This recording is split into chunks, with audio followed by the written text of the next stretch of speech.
Winter flowering pansies provide lots of color in the garden.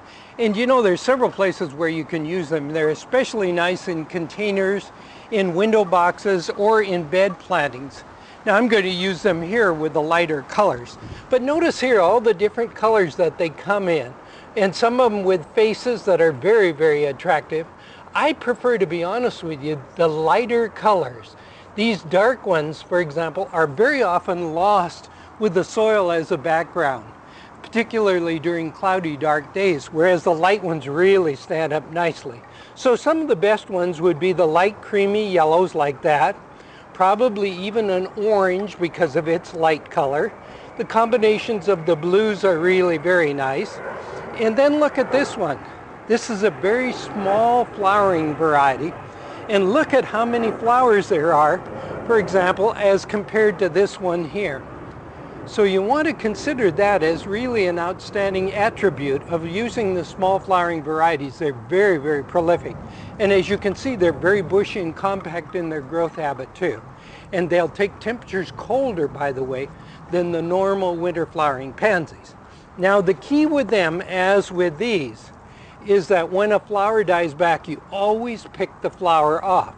Otherwise, it will go to seed and the plant has completed its cycle and will not flower nearly as well as if the flowers are picked off. Now, you'll notice also that I have a lot of white ones here. This is what I call an evening garden, and I like to use whites and soft yellows in this.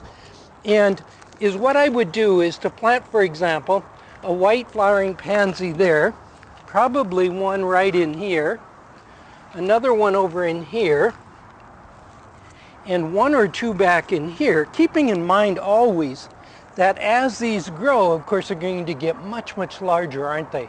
And in doing so, more like this and even bigger, they'll completely fill in this area. And in an evening garden idea or theme, this will be all pure white, really, right off of the patio. And what a nice sight it'll make.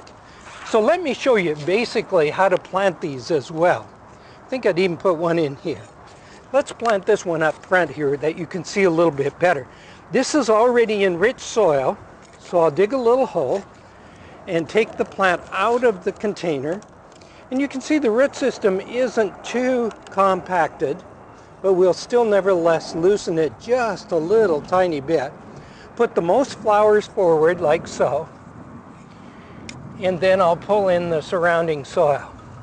Look how much nicer it looks and how well it blends with the flowering kale and cabbage in the background. What a nice plant to use in the winter garden, the winter flowering pansies.